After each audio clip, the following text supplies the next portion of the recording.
Muy buenas tardes. Les habla el doctor Mauricio Vargas, director de la Unidad de Gestión del Conocimiento del ICAP. Y para nosotros realmente es un placer poder estar compartiendo con todos y todas ustedes el día de hoy.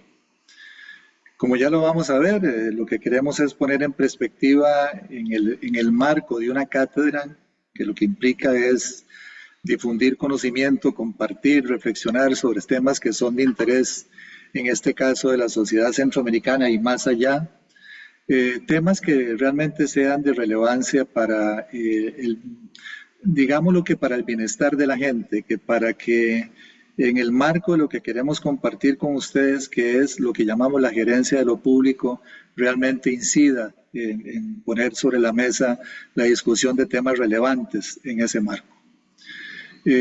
Para dar inicio y apertura a la cátedra, le vamos a ceder la palabra a Osvaldo de la Guardia Boy, que es el director ejecutivo del Instituto Centroamericano de Administración Pública. Muchas gracias, don Mauricio, y buenas tardes a todas las personas que se han conectado en la noche de hoy para el acto de inauguración de la Cátedra Abierta e Innovación de la Gerencia de lo Público. A nuestras invitadas especiales, muchas gracias por su participación esta noche. Y igual forma a los invitados especiales que nos están acompañando. El ICAP cumple en este año 2025 71 años de vida institucional como organismo de la integración centroamericana especializado en gestión pública, con una vital misión de fortalecer la administración pública de los 8 países que forman parte del sistema de integración centroamericana SICA.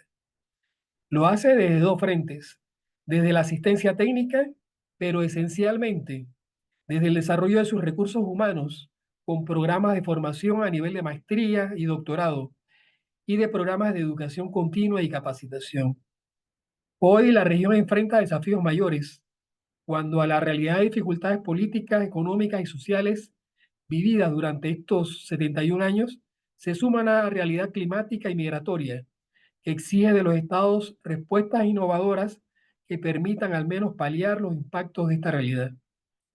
El ICAP asume su responsabilidad y luego de un profundo proceso de cambio institucional, le propone y propondrá a los países programas y proyectos que les permita enfrentar la realidad con capacidades renovadas.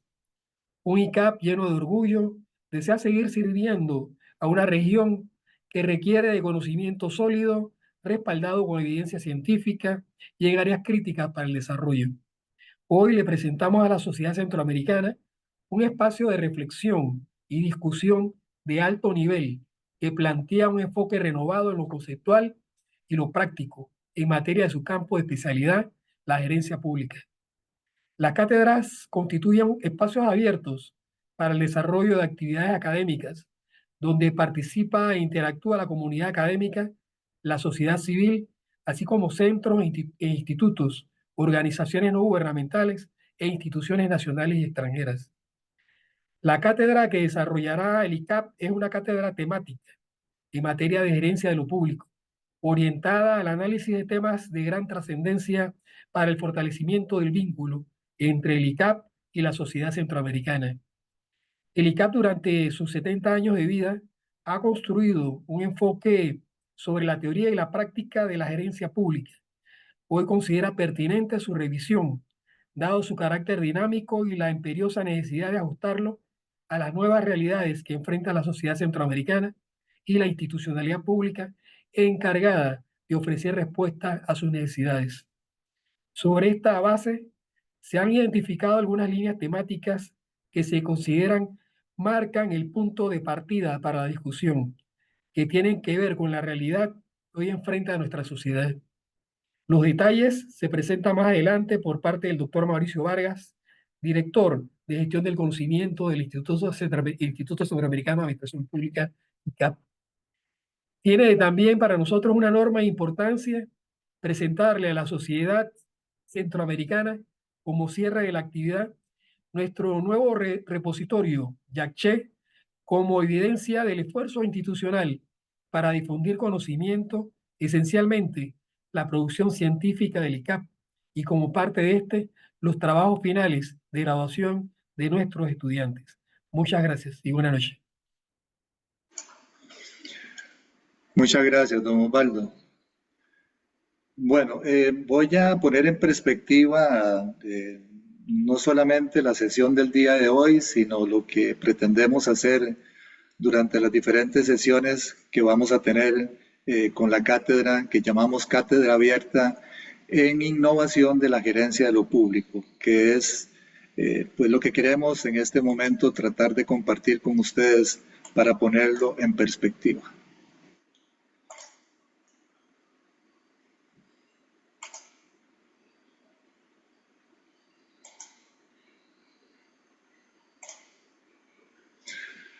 Tal vez lo primero que tendríamos que decir es por qué es importante hablar de la gerencia de lo público.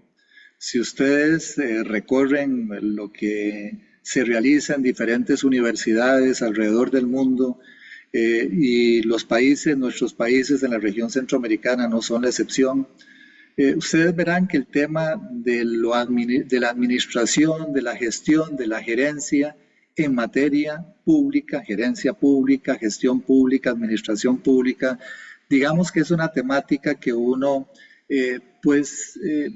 ve digamos, de manera permanente en las diferentes carreras, que desarrollan las instituciones académicas de la región.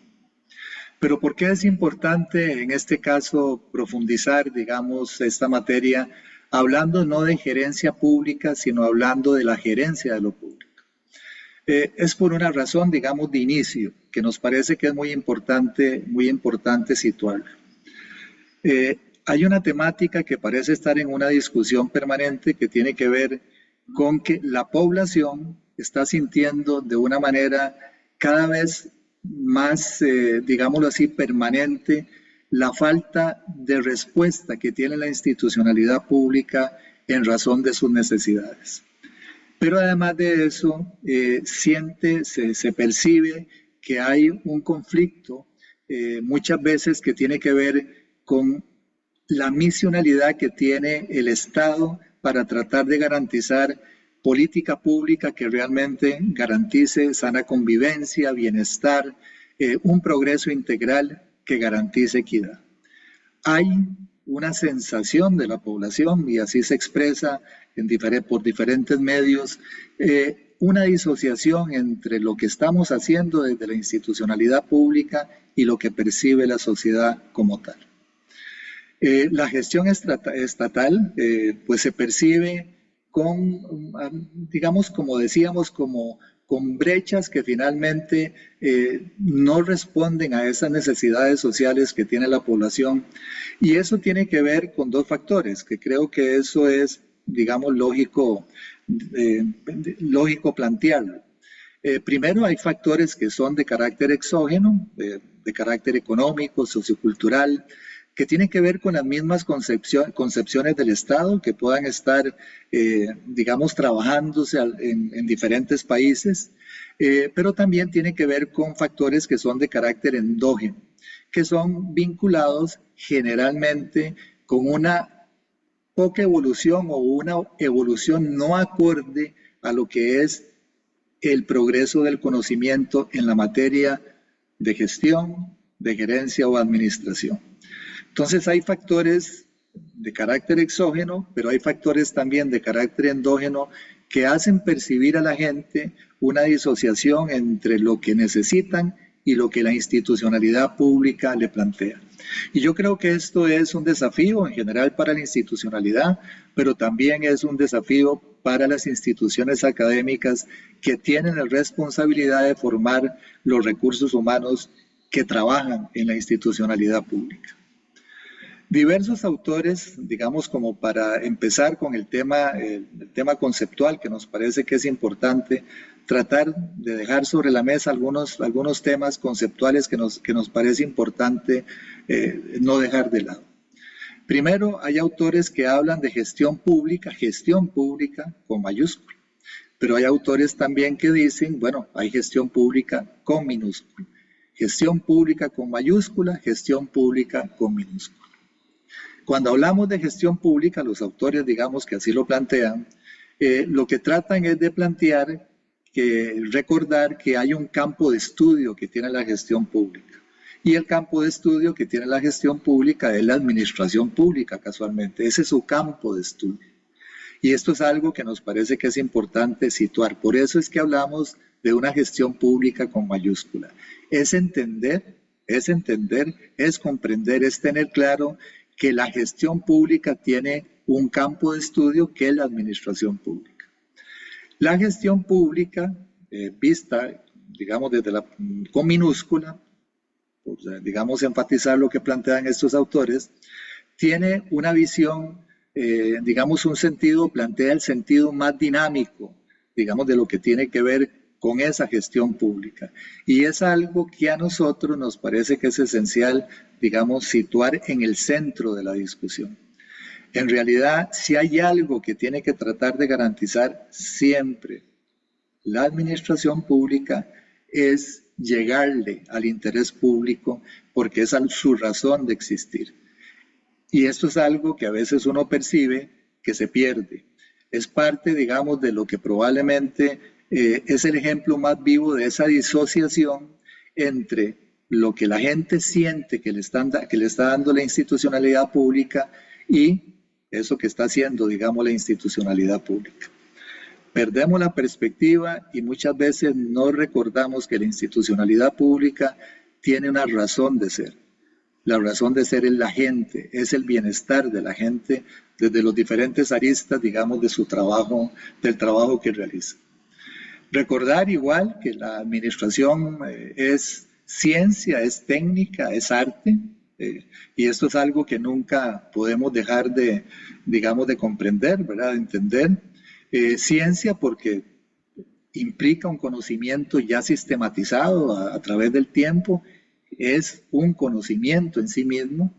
Es técnica porque finalmente implica procedimientos que permiten que esa base de conocimiento se pueda aplicar en la práctica, pero es arte también porque tiene que ver con la construcción de escenarios que le permitan reconocer la realidad de la sociedad, de los seres humanos que viven en sociedad. Entonces, ¿qué nos interesa recordar? Que la administración pública, que la administración como temática general es ciencia, es técnica y es arte. Y aquí, digamos, dentro de esta concepción, cuando hablamos de la administración como arte, tenemos que recordar lo que hablábamos anteriormente, comprender que la razón de ser de la administración pública, de la institucionalidad pública, es la gente, es el bienestar de la gente. Y esto es algo que nosotros, digamos, de DICAP tratamos siempre de enfatizar, siempre de recordar, con todos los programas que tenemos, sean de formación, sean de capacitación, sean de formación continua.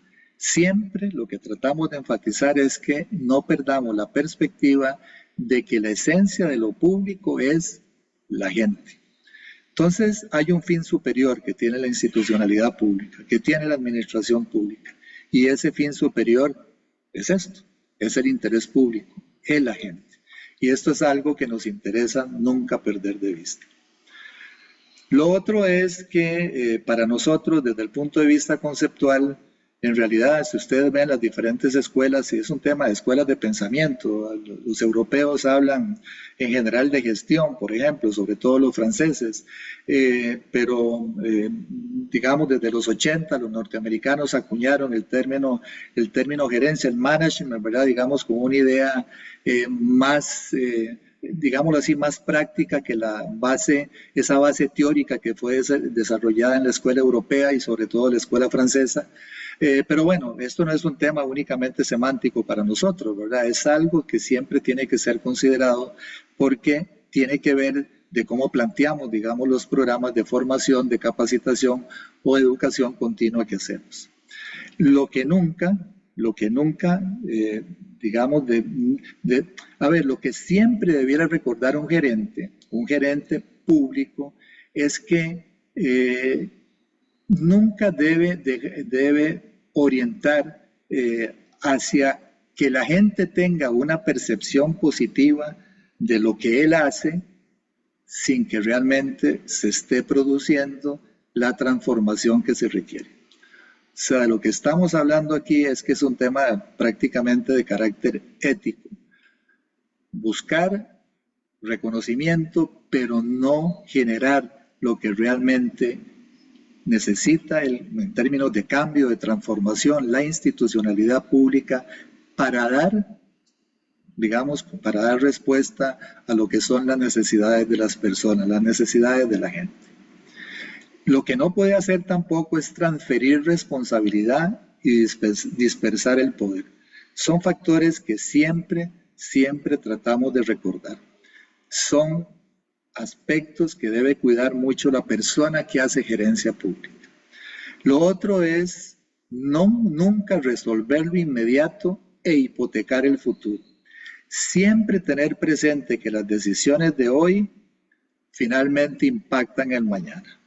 Entonces, si dejamos, por ejemplo, de invertir en educación, el resultado probablemente no se va a ver al día siguiente o dentro de un año o 2 años. Probablemente los resultados de dejar de hacer algo tan importante en términos de generación de oportunidades, de generación de bienestar, como invertir en educación pública, finalmente termina hipotecando el futuro de la sociedad. Lo otro que no debe hacer es atender la crisis sin resolver el problema, que para nosotros también es esencial, digamos, recordarlo. Y lo otro, que muchas veces sucede, y esto lo vemos generalmente con trabajos de consultoría, que son, digamos, naturales, que se realicen al interior de la institucionalidad pública, es transformar hacia adentro sin mirar hacia afuera. Y eso pasa mucho, y por eso siempre lo recordamos, que nunca se debe proceder de tal forma que hagamos ajustes a las organizaciones con una mirada hacia adentro, por ejemplo, buscando la eficiencia de esa organización, pero olvidando el sentido que tiene, el propósito que tiene, que es el interés público, en el caso de la institucionalidad pública. Esto nunca debiera hacerse. Lo cierto es que la gente lo percibe, pero además de eso, digamos, los estudios, investigaciones, etcétera, así lo demuestran. Hacemos eso. La gerencia pública debe recordar que es necesario una permanente transformación de la institucionalidad pública. Porque si esa institucionalidad pública no reconoce los cambios que naturalmente se dan, digamos, en sociedad, finalmente está fallando en interpretar correctamente lo que son las necesidades públicas. Es necesario estar haciendo esa valoración permanente de la realidad social, de la realidad de la institucionalidad pública, porque esa revalorización de la acción pública es muy importante para alejar ciertos fantasmas que hoy vemos, digamos, en el mundo entero, como la anarquía o el autoritarismo, por ejemplo. Entonces, esto es como una vacuna, ¿verdad? Si bien a lo mejor no todo lo efectiva que podrían ser las vacunas que utilizan biológicos, ¿verdad? Para prevenir enfermedad, lo cierto es que es una forma, esa permanente revisión de lo que hacemos, es una forma de reconociendo, digamos, la realidad, los cambios que se dan en sociedad, es una forma de alejar eso que estamos llamando fantasmas, que tienen que ver con la anarquía, el autoritarismo, etc. Lo otro es recordar que no hay reforma política sin reforma del pensamiento político. Son cosas que van de la mano. Las reformas de la institucionalidad responden generalmente, no generalmente, deben responder siempre a una revisión del pensamiento político. Son cosas que van totalmente, que van de la mano. Y esto es algo que tampoco podemos obviar, porque la formación en gerencia pública, en gestión pública, finalmente implica que la gente aprenda, sepa cómo formular y cómo gestionar política pública que finalmente responda a lo que son verdaderamente las necesidades de la gente. Entonces, llegamos aquí al papel para ir finalizando con digamos, estos primeros insumos. Es necesario digamos que a la hora de entrarle al replanteamiento de los fundamentos epistémicos, incorporados a la misionalidad de las universidades, en este caso, de las instituciones académicas, tenemos que recordar siempre, no podemos olvidar que tenemos que plantear necesariamente la revisión, la enseñanza, la investigación, de poder comprender la complejidad humana, que ahora probablemente cuando Carolina Golcher nos dé su disertación, podamos profundizar, digamos, en esta temática que nos parece que realmente es muy importante siempre situar. Para poder dar respuesta a las necesidades de la gente, tenemos que entender a la gente. Y esto es algo que, desgraciadamente, y tenemos que decirlo abiertamente, francamente, muchas veces no entendemos, y si no entendemos, pues lógicamente no vamos a diseñar programas educativos, ni vamos a diseñar organizaciones que finalmente respondan a esa complejidad que tiene la realidad humana, que es algo que nos parece, vuelvo a insistir, muy importante para realmente dar respuesta a las necesidades de las personas. Hoy el escenario de enormes desafíos para la preservación de valores superiores, ¿verdad? Es algo que pareciera que no tiene la importancia, digamos, que debiera tener, cuando es algo que necesariamente siempre tiene que cortar la gestión de lo público, pero también la enseñanza de lo que hacemos para mejorar esa gestión pública. ¿De qué queremos hablar en la cátedra? Inicialmente, ¿verdad? Queremos hablar de esos factores que reconocen, digamos, una realidad hoy, porque es necesario entenderla, es necesario valorarla en este proceso de revalorización, como decíamos anteriormente, para poder dar respuesta a lo que son las necesidades de la gente. Queremos hablar de democracia. ¿Por qué? Porque percibimos que hay desafíos a la democracia, que hoy la democracia está, digamos, viviendo, está enfrentando, y creo que tenemos que entenderlos como para poder dar respuesta desde la gestión pública, la gestión de lo público. Y en esto recordar que cuando hablamos de lo público es que estamos recordando que digamos, el gran sentido que tiene la institucionalidad pública y la formación en gerencia o gestión pública tiene que ver con garantizar bienestar, con preservar el interés público de lo que hacemos. Queremos hablar de desafíos para el bienestar, ¿verdad? De entender realmente cuáles son los desafíos que hoy enfrenta la sociedad para que se genere el bienestar de la gente, que es la esencia, como vuelvo a insistir. Queremos hablar de protección social por una razón muy sencilla, ¿verdad? En realidad, yo creo que tenemos que tener claro que el desarrollo tiene dos aristas, ¿verdad? Muy claramente delimitadas, pero que a veces ponemos en contradicción. No entendemos que son dos ejes que tienen que ir caminando de una manera paralela, y aquí hablo de lo que puede ser denominado el desarrollo económico, pero que insistimos nosotros en que el desarrollo social tiene que ir de la mano. Y esto es por una razón muy sencilla, ¿verdad? Porque digamos en Centroamérica, si ponemos en perspectiva, digamos, la realidad centroamericana, yo siempre lo recuerdo, que hay prácticamente un 70% de la población del adulto mayor centroamericano que no tiene acceso a una pensión. No hablo de una pensión digna, hablo de una pensión. Y esto es algo que muchas veces dejamos de lado, pero hablamos de combatir la pobreza cuando no entendemos que finalmente la protección social debiera ser siempre un eje que debiera estar digamos, inmerso en lo que hagamos desde lo público para realmente garantizar bienestar. Queremos hablar del funcionamiento del mercado por una razón, porque hoy en muchos de nuestros países hay un alto costo de la vida, ¿verdad? Y finalmente como que la discusión pasa por variables, por factores que hoy entendemos que no son los que realmente generan esa realidad que impacta el bienestar de la gente. Queríamos hablar de algo que nos parece que es importante situar, de articulación público-privada, porque esto no es un tema de lo privado o de lo público, no es que estamos hablando de la gerencia de lo público.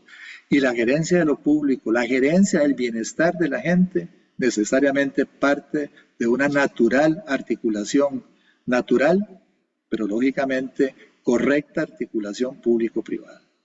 Y queremos también cerrar el día de hoy compartiendo con ustedes lo que es eh, pues un esfuerzo que ha realizado la institución para tener un repositorio donde esté la producción científica de la institución para compartirla con el mundo, digámoslo así, ¿verdad? Porque creemos que ya se ha construido toda una experiencia donde a través de las investigaciones que nosotros hemos realizado, pero también de la que realizan nuestros estudiantes, hoy podemos comprender más claramente a partir de esa revisión de conocimiento lo que implica la gerencia de lo público.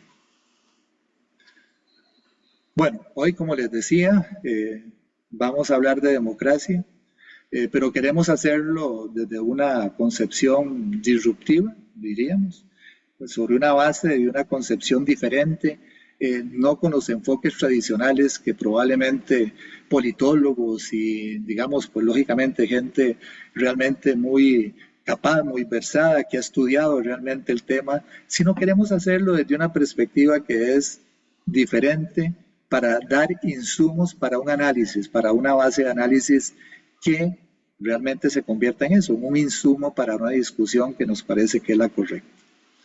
Hemos invitado para esos efectos a dos mujeres que además de intelectuales brillantes, vienen aportando conocimiento a la realidad de una forma disruptiva y eso es parte de lo que queremos hoy compartir con ustedes. Creemos que lo que vamos a escuchar hace o plantea una disrupción en el marco, digamos, del desarrollo del conocimiento que se viene pues, desarrollando en el mundo en general.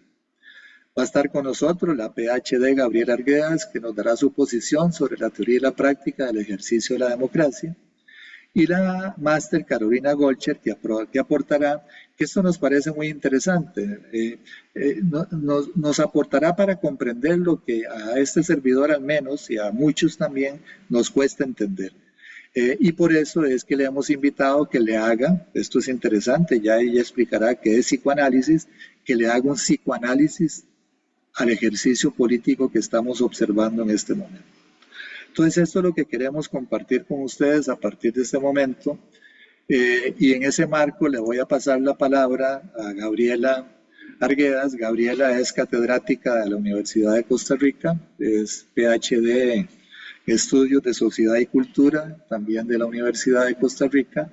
Gabriela es un mix que yo sí, cuando yo tuve el gusto de conocer a Gabriela, es farmacéutica de origen, bioeticista también, eh, ha estado entre todo en temas, digamos, que tienen que ver con patentes y finalmente es profesora catedrática de la Escuela de Filosofía de la Universidad de Costa Rica. Entonces ustedes comprenderán, digamos, pues que en realidad es, y aparte, pues todo el trabajo de investigación que ha hecho en género, también en la Universidad de Costa Rica, que nos parece que es importante pues no olvidar. Entonces le hemos pedido que aborde la temática de la democracia desde una perspectiva que ella pues ya la ha planteado, ¿verdad? Pero que nos parece que es importante situarla en el marco de lo que queremos compartir con ustedes. Gabriela.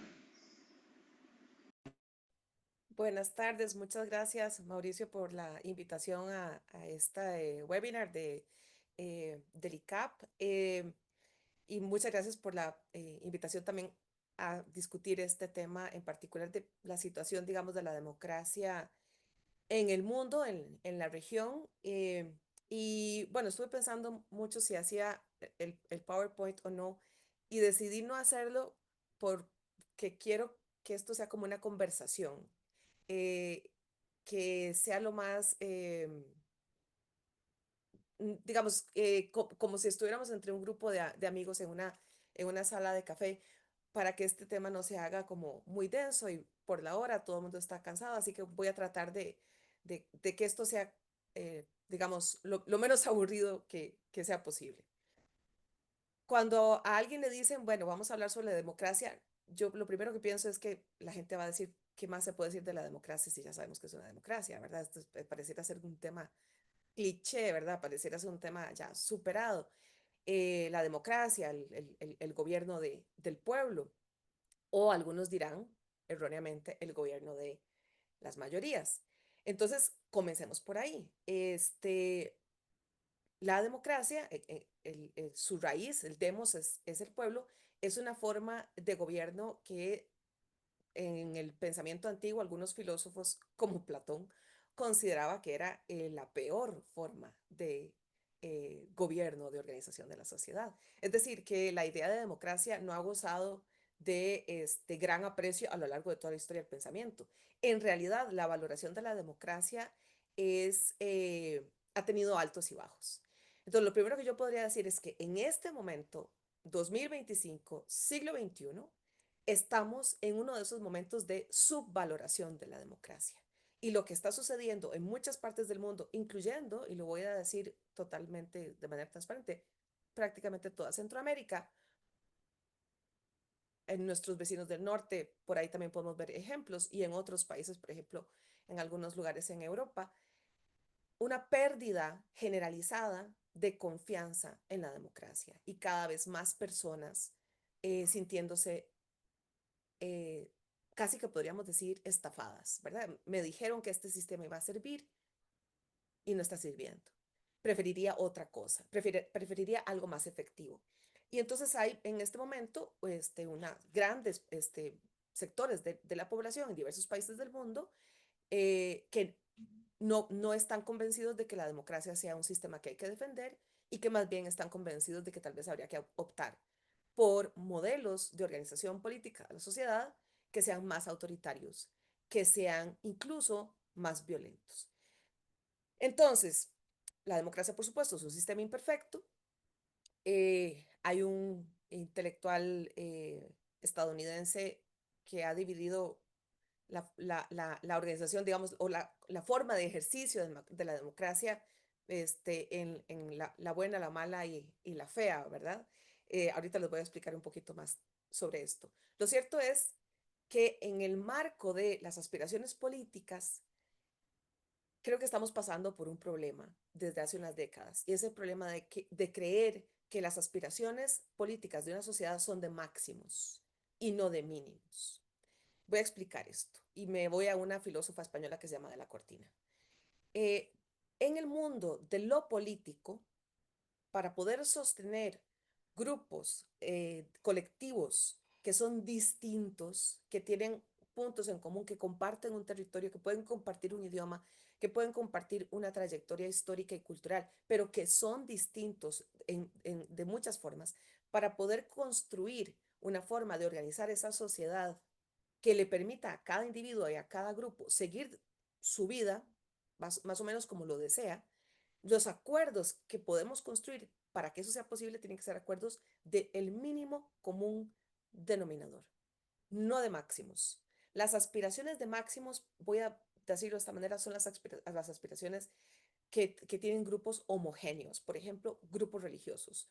Entonces, a lo interno del grupo religioso pueden haber aspiraciones de acuerdos máximos, o podemos tener aspiraciones de acuerdos máximos, por ejemplo, en una relación de pareja, cuando la gente está enamorada. Entonces, desean lo mismo, tienen proyectos, planes a futuro que les van a demandar compromiso, tiempo, energía, son aspiraciones de máximos. No podemos asumir que vamos a tener esas aspiraciones de máximos en el contexto de una sociedad plural y diversa. Si transformamos entonces la política en un juego de máximos, terminamos en el totalitarismo. Eso es lo primero que hay que recordar. Entonces, la democracia, para que pueda funcionar, tiene que estar basada sobre acuerdos de mínimos, y eso es profundamente insatisfactorio, ¿verdad? ¿Por qué? Porque significa que al final de cuentas, cuando tomemos los acuerdos que son de mínimos, todos vamos a haber renunciado a algo que nos parecía importante. Todos tenemos que estar, o sea, el acuerdo democrático ideal es aquel que deja a todo el mundo de alguna manera insatisfecho, ¿verdad? Porque no se cumplieron sus expectativas máximas. Esto funciona si y solo si las cosas que son medulares de la organización política de la sociedad funcionan, ¿verdad? Y esto básicamente se refiere a lo que Mauricio estaba hablando hace un momento, lo público. Pero, y aquí me voy a una autora que es fundamental para esta conversación, que es Wendy Brown, cuando la democracia comienza a ser vaciada de contenido, le comienzan a quitar, digamos, el relleno fundamental y queda solo la cáscara, la gestión de lo público comienza a flaquear, comienza a funcionar mal. Y lo que nos queda es solamente la pantomima de la democracia, sobre todo de la democracia formal, las elecciones, las votaciones. Y las personas que están siendo afectadas por ese vaciamiento de la sustancia, ¿verdad?, medular de la democracia, entonces obviamente van a comenzar a perder la confianza, van a comenzar a sentir que están siendo traicionados. ¿Qué es lo que ha pasado durante los últimos 40 años con respecto al funcionamiento de la democracia en prácticamente todo el mundo? Se ha debilitado justamente porque el modelo neoliberal, que es económico, es político, es cultural, ha ido transformando la sociedad, no solo los mercados, sino la sociedad, incluyendo los sistemas democráticos y los estados, ¿verdad? Y esa transformación en mucho se ha logrado a través de procesos que podríamos considerar antidemocráticos e incluso que podríamos considerar hasta cierto punto corruptos. Entonces voy a dar un ejemplo.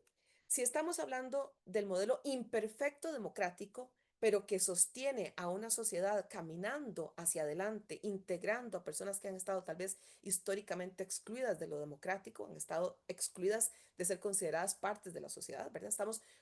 Estamos caminando sobre un sistema imperfecto, pero que es perfectible y vamos consiguiendo cada vez más, digamos, avances. Y esto pasó, por ejemplo, después de la Segunda Guerra Mundial hasta, podríamos decir, los años 90 del siglo pasado.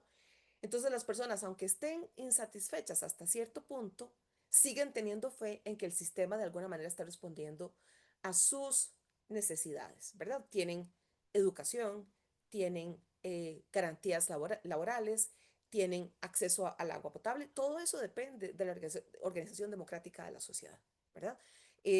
Esa gestión de lo público está necesariamente determinada por la organización política de la sociedad. Pero cuando comienzan a fallar las cosas porque entran fuerzas que no son representativas, que no son democráticas, que están abusando de su poder porque tienen, por ejemplo, mucho dinero y comienzan a trastocar las reglas del juego democrático, las personas que son afectadas por esa estrategia política antidemocrática sienten que el juego ya no es justo, ¿verdad? Pero muchas veces no está claro qué fue lo que pasó. Entonces voy a poner un ejemplo. Elon Musk, ¿verdad? Es yo creo que la persona más conocida del planeta. Hace unos días, yo no sé cuántas personas de las que están en este webinar están en la red social Twitter. Yo todavía estoy en Twitter y le voy a decir Twitter, no le voy a decir X, ¿verdad? Pero bueno, esa es la red social que Elon Musk compró con propósitos políticos. Hace unos días eh, trascendió públicamente que la relación entre Elon Musk y Donald Trump estaba en quiebre, ¿verdad? Y se hizo público y notorio y se intercambiaron mensajes en Twitter amenazándose uno al otro y diciéndose que insultos, etcétera. Muy bien.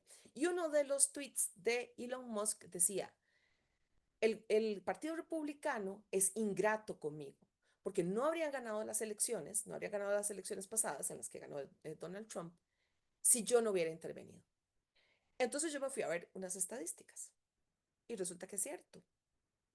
Resulta que antes de que Musk le diera su adhesión a Donald Trump, Kamala Harris, la candidata del Partido Demócrata, le llevaba al menos 2 puntos de ventaja a Donald Trump. Y si esa tendencia seguía, y ella iba a ganar las elecciones. Pero en el momento en que Elon Musk abiertamente entra de lleno a la campaña de Donald Trump, se invirtió la gráfica, ¿verdad? Y ganó esos 2 puntos de ventaja Donald Trump. Pero ¿qué es lo que pasa? Elon Musk es uno de los más poderosos billonarios del planeta. Entonces, utilizó su enorme, apabullante capital para mover su poder político, ¿verdad? En algunas partes de los Estados Unidos incluso prometió rifar, por ejemplo, $1 millón entre las personas que se fueran a inscribir al Partido Republicano. Hizo una mezcla entre su desarrollo científico-tecnológico, hizo promesas relacionadas con el desarrollo científico-tecnológico de sus empresas que tienen que ver incluso con exploración espacial y el gobierno de Donald Trump, y dijo que él iba a estar a cargo de una reforma al interior del gobierno federal. ¿Cuántos ciudadanos estadounidenses pueden hacer ese tipo de promesas? ¿O cuántas personas en el planeta pueden intervenir en una campaña política de esa manera? Tal vez 2 o 3 en todo el planeta, ¿verdad? Y los 2 o 3 están en este momento involucrados con el actual gobierno de los Estados Unidos. Elon Musk, Jeff Bezos, el dueño de Amazon, y Zuckerberg, el dueño de Facebook y de Meta. Entonces, esto es para ilustrar que la presión neoliberal, la presión del excesivo poder económico concentrado en muy pocas manos, ha debilitado paulatinamente y en los últimos años aceleradamente el funcionamiento de las democracias. Y esto no es nuevo. Esto ya lo habían anunciado filósofos políticos de la Escuela de Frankfurt, ¿verdad? Esto es de alguna manera una guerra que estaba anunciada, pero que muchos sectores de la población no habían prestado atención. Entonces, una democracia pasa de ser funcional, aunque sea imperfecta, a ser solo formal, pero disfuncional cuando, no, cuando las puertas, digamos, que separan las indebidas influencias ya no funcionan, ¿verdad? Y las abren, aunque sea violentamente, y esas indebidas, injustas influencias, entonces comienzan a transformar el sistema democrático desde adentro de una manera ilegítima, y las grandes mayorías de la población se sienten totalmente impotentes frente a esa transformación. Entonces voy a poner otro ejemplo, un ejemplo tomado de los años más duros de la pandemia de COVID-19.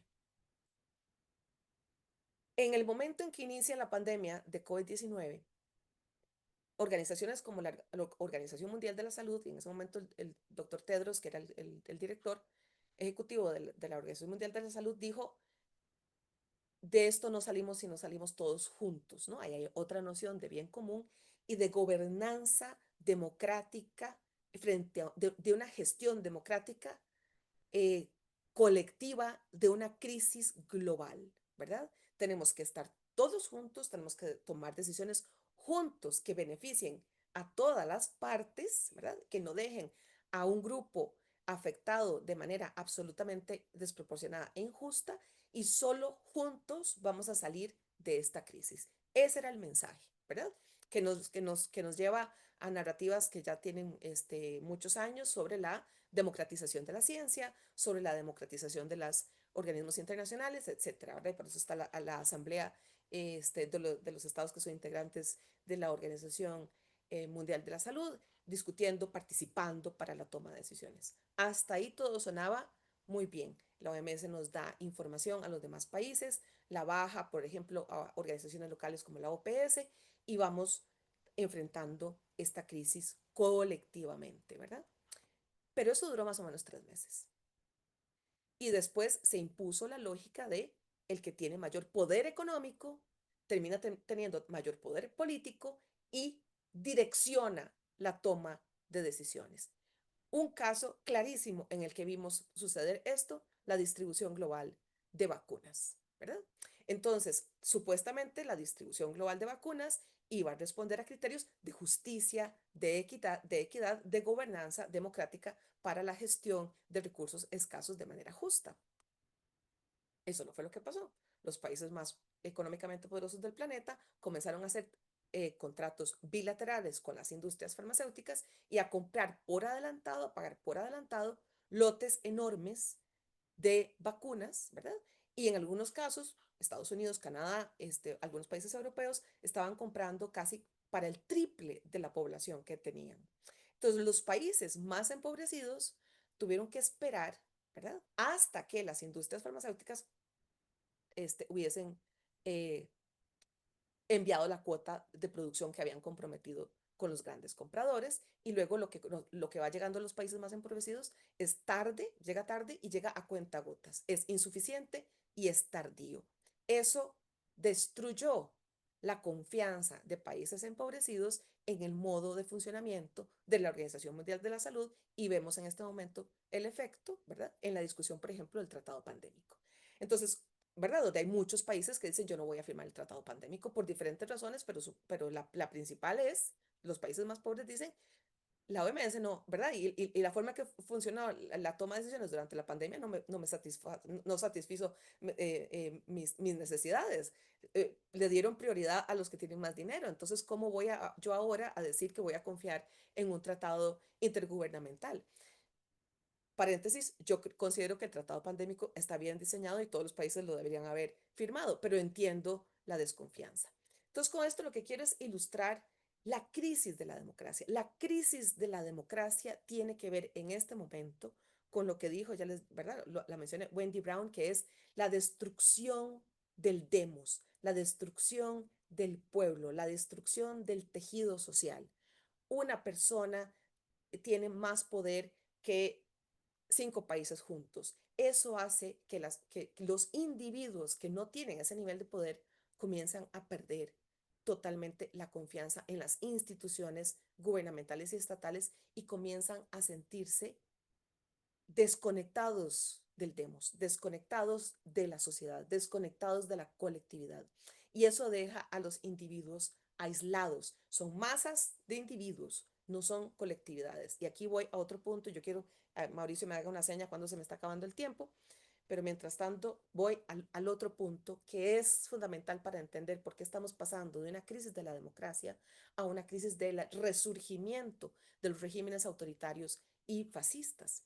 Y esto lo explicó la filósofa Hannah Arendt, analizando qué fue lo que sucedió durante la Segunda Guerra Mundial y durante el régimen nazi. Cómo surgen los totalitarismos, cómo pasamos de un grupo de personas que desearía sostener un Estado funcional y democrático, ¿no? A un grupo de personas que de repente quiere ver caer ese Estado democrático, lo quiere ver en llamas, en cenizas, y lo que quiere es una mano dura y una autoridad, una figura única que ejerza el poder absoluto. ¿Cómo llegamos a ese punto? Lo que dice Hannah Arendt es cuando se rompe por completo el tejido social y el individuo queda aislado, atomizado, y en esa situación de extrema vulnerabilidad está buscando alrededor alguien que lo salve, ¿verdad? Entonces, estas narrativas, por ejemplo, mesiánicas, heroicas, de la mano dura, del líder que va a poner orden, que lo hemos visto en muchos países centroamericanos, incluyendo Costa Rica, lo estamos viendo en Estados Unidos, pero lo estamos viendo con los movimientos de la extrema derecha que están cada vez más fuertes y consolidados en Europa, lo estamos viendo también en la India, lo estamos viendo en algunas regiones también del sudeste asiático. Esto es global, ¿no? Surge un líder que dice, yo voy a poner orden, pero para poner orden necesito concentrar el poder en mis manos. Es casi un deseo de encontrar una figura a la que se puede obedecer porque se le tiene confianza de que ese sí va a resolver los problemas. Entonces, fácilmente, del vaciamiento institucional, del vaciamiento de sentido de la democracia, de la atrofia institucional, que es por diseño. Esa atrofia institucional no es por incapacidad del sector público de funcionar, es por diseño. O sea, la reforma neoliberal del Estado le incumple a la ciudadanía, a las personas, sus necesidades. Eso no es casual, ¿verdad? Eso es diseñado. De ahí a pasar a movimientos sociales que están defendiendo líderes totalitarios, en términos de tiempo histórico, son 5 segundos, ¿verdad? Y eso es lo que estamos viendo durante estos primeros 25 años del siglo XXI, ¿verdad? Cómo pasamos de una enorme decepción de las democracias en los años 80 y 90, cuando comienza la presión de la reforma neoliberal, cómo se consolida la reducción del estado de bienestar, cómo se consolida una lógica de desprecio hacia lo público, de desprecio hacia la gestión de lo público, una narrativa que dice solo lo privado es eficiente, solo lo privado funciona. Incluso hemos escuchado personas en diferentes países de América Latina decir, el Estado es el enemigo, ¿verdad? O un presidente, lo tengo que citar, como Milei, que dice voy a destruir a la casta, y la casta son los funcionarios públicos, ¿verdad? Las universidades públicas. Hay que destruirlas, hay que aniquilarlas porque parecieran que ese es el enemigo de la sociedad. Con un apoyo popular exorbitante, ¿verdad? Que ha sido manipulado, pero manipulado a través de un grano de verdad. Sí, en efecto le falló el sector público, en efecto le falló el Estado, en efecto le falló la democracia, pero no porque el Estado o el sector público o la democracia querían fallarle a ese individuo, sino porque hubo una reforma eh, brutal, ¿verdad? Neoliberal que comenzó a gestarse, digamos, desde los 70s y que le impide entonces a la institucionalidad pública cumplir con sus obligaciones, ¿verdad? Están básicamente usando el rencor, el resentimiento y la frustración de las enormes mayorías para justificar la consolidación de este giro autoritario, de este giro casi que podemos decirle, algunos autores como Jason Stanley y Timothy Snyder lo dicen claramente, un giro neofascista, ¿verdad? Entonces cierro con esta idea. Frente a esto, ¿qué podemos hacer? Frente a esto, ¿qué podemos hacer? Porque sí, el mismo, hace 2 días Timothy Snyder sacó un artículo diciendo, estamos en una situación crítica, por ejemplo, él refiriéndose a Estados Unidos, estamos al borde de una guerra civil, pero hay cosas que podemos hacer, ¿verdad? ¿Qué es lo que podemos hacer? Quienes estamos, por ejemplo, como en mi caso, en una universidad pública, quienes estamos en el ámbito público. Lo primero que tenemos que hacer es recuperar, digamos, el etos de lo público. Y ese etos implica reconectar con la dignidad del servicio, la dignidad de una labor de servicio. Yo lo hablo también con mis estudiantes de ciencias de la salud, con mis estudiantes de medicina, por ejemplo. La carrera de medicina, la carrera de ciencias de la salud son carreras de servicio. Y si uno olvida que eso es parte fundamental del etos de la profesión, entonces, aunque tenga excelente formación técnico-científica, va a ser un mal profesional. Va a ser el profesional que no sabe cómo servir a su paciente, ¿verdad? Entonces, en este momento, lo que podemos hacer a nivel individual y la colectividad de lo inmediato, lo que está más cerca de nosotros, ¿verdad? Nuestro gremio, nuestros colegas, nuestros compañeros de trabajo en diferentes niveles de jerarquía, volver a entender nuestro rol de servicio. Estamos en situación límite, en muchas instituciones que están totalmente desfinanciadas o que están siendo atacadas discursivamente, incluso por autoridades políticas, que están siendo desprestigiadas, que están siendo víctimas de campañas de escarnio y de teorías de la conspiración y de mentiras. Bueno, reconectar con nuestra función, no solo la función de una persona que tiene un trabajo y recibe un salario para hacer ciertas tareas, no. Somos servidores públicos y eso significa que aquello que es pequeño es digno si se hace bien. Si soy una trabajadora social trabajando para el PANI o en el IMAS o en la caja, en un EVAIS, puedo estar sobresaturada de trabajo, puedo estar estresada, tal vez mi salario no es el idóneo, pero tengo una misión que tiene que ver con la defensa de la democracia. Y esa misión se ejecuta a través de un servicio digno a cada persona que está frente a mí. Y cierro con esto, aquí traigo a otro filósofo, que es Levinas, y su pensamiento filosófico está basado en la tradición del judaísmo. ¿Y qué es lo que dice Levinas? El primer momento en que un sujeto moral se entiende como eso, como un sujeto moral, es cuando está viendo el rostro del otro. Cuando veo el rostro del otro y entiendo que en ese acto de ver el rostro del otro, estoy conectando con otro sujeto moral igual que yo, me estoy reconociendo en el rostro del otro, al ver al otro. Eso es como lo más elemental. Tenemos que volver a entender qué significa ver a un ser humano a la cara y entender cuál es su necesidad, cuál es su frustración, incluso cuál puede ser su enojo. Y escuchar y responder no reactivamente, sino a través de ese ethos del servicio de la función pública. Creo que ahí puede ser un primer momento, digamos, de reconstrucción también para del tejido social, que urge hacerlo, y estamos contra el tiempo, ¿verdad? No quiero sonar apocalíptica, creo que esa es la realidad, estamos contra el tiempo, pero todavía tenemos ventanas de oportunidad. Entonces, eso es lo que quería compartir con ustedes el día de hoy y espero que después podamos tener un espacio de preguntas y respuestas. Muchas gracias, Gabriela. Carolina, usted continúa con su disertación. Carolina es psicóloga de base y tiene una maestría también en psicología. Es escritora de cuento y diferentes temas que están vinculados con lo social, sobre todo. Eh, y es una persona que ha venido aportando, digamos, al análisis de realidad de una manera particular que nos parece que realmente que es, hace diferencia y por eso es que la tenemos hoy con nosotros. Carolina Golche, adelante. Gracias, don Mauricio, muy amable y a todos por la invitación también. Yo voy a empezar por compartirles mi presentación, que sí, para ir guiándome un poco con lo que preparé para hoy.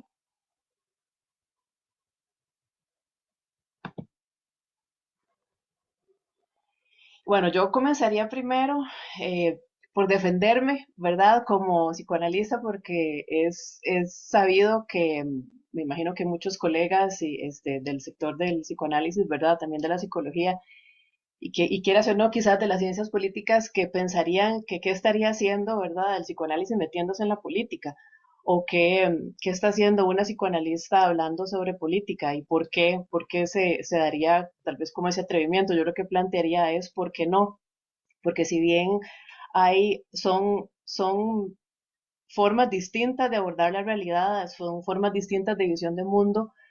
Creo que los psicoanalistas es un poco lo que hablaba ahora Gabriela acerca como de este deber, ¿verdad? Moral, también ético, desde tal vez la esquinita de la que uno trabaja, en mi caso, desde muchísimo desde el consultorio, aportar a este tejido social con ciertas explicaciones o ciertas preguntas, y no quedarme en la comodidad del consultorio, que es muchas veces lo que se nos critica a los psicólogos y sobre todo a los psicoanalistas, sin tampoco caer necesariamente en pensar que todo es psicológico, ¿verdad? No convertirlo todo en psicologizar la realidad y pretender que todas las explicaciones partan del mundo de la psicología.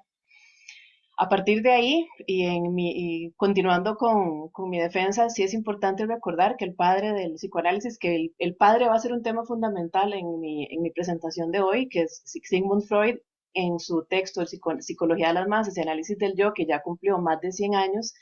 Él plantea desde el psicoanálisis cómo las identificaciones que como seres humanos formamos a nivel de familia con las figuras paternas, con las figuras maternas, pueden ser perfectamente extrapoladas hacia la sociedad, y lo explica perfectamente con cómo el ejército y la iglesia, que son formaciones sociales que se hacen por identificación, se puede reducir a cómo en la familia el niño o la niña se identifican con una formación íntima, privada, con su papá y con su mamá.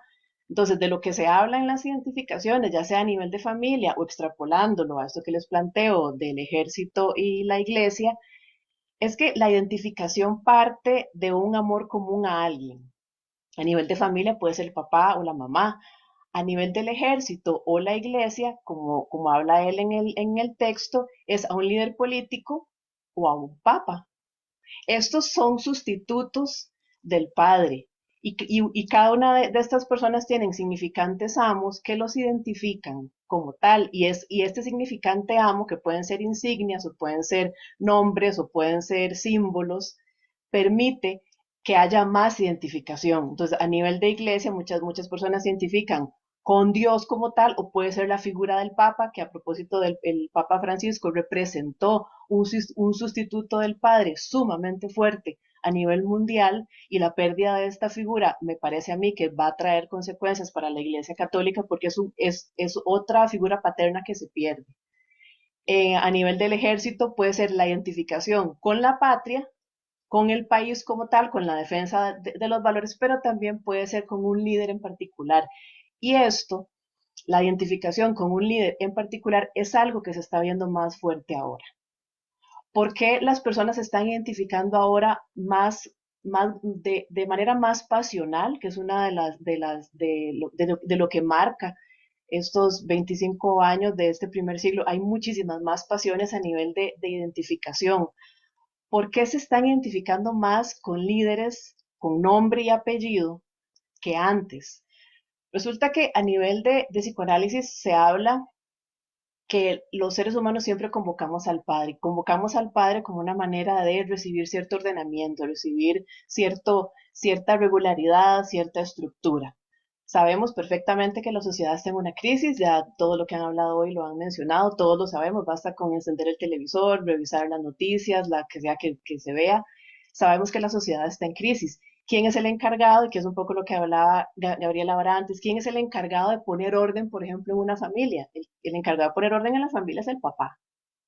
Entonces, cada vez que hay una crisis, se convoca de nuevo al padre para que vuelva a ordenar el desorden que está sucediendo en ese momento. Entonces, vivimos un momento actual en donde hay un retorno al padre. Hay una necesidad de que alguna figura suficientemente fuerte, suficientemente imponente también, vuelva a poner orden a nivel social. Ahora, este retorno al padre, porque podría haber dos tipos de padres. El padre amoroso, el padre pacificante, el padre que estructura, el padre que pone orden sin ser violento, o el padre de la horda primitiva. Lastimosamente, en este momento actual del mundo, de la humanidad, no es a la visión o a la dimensión pacificante y normativa del padre, sino al padre que es obscenamente feroz. Si a la figura que se está convocando en este momento es el padre que es obscenamente feroz, esto nos está llevando a la humanidad a un retorno a la barbarie, y que es lo que estamos observando, por ejemplo, en el genocidio que está ocurriendo justo en este momento en Gaza. Lo que pasa con el retorno a la barbarie es que se funda sobre la base y se alimenta de una rabia que no es injustificada. Hay muchísimas personas enojadas, indignadas. La pandemia, como mencionaba Gabriela, vino a meter el dedo en la llaga en muchísima injusticia, en muchísimo resentimiento social. Entonces hay muchos millones de personas que están enojadas en este momento. Hay personas desesperadas, y el enojo y la desesperación lo que hacen es alimentar el goce de destrucción que de por sí sabemos por el psicoanálisis que tenemos todos los seres humanos. Los seres humanos estamos compuestos de eros y tánatos, muerte y vida. Todos tenemos impulsos agresivos, y que la socialización nos va permitiendo que los vayamos acotando para no querer matar al vecino, prácticamente. Sin embargo, si estamos enojados, si estamos resentidos, si sentimos injusticia, si cada vez tenemos tal vez menos compasión, hay menos empatía, hay menos solidaridad, eso está llevando a que las personas busquen de alguna manera que algún padre lo suficientemente fuerte se dedique a vengar a estas personas que lo siguen, a estas personas que lo convocan, como una forma de regulación social.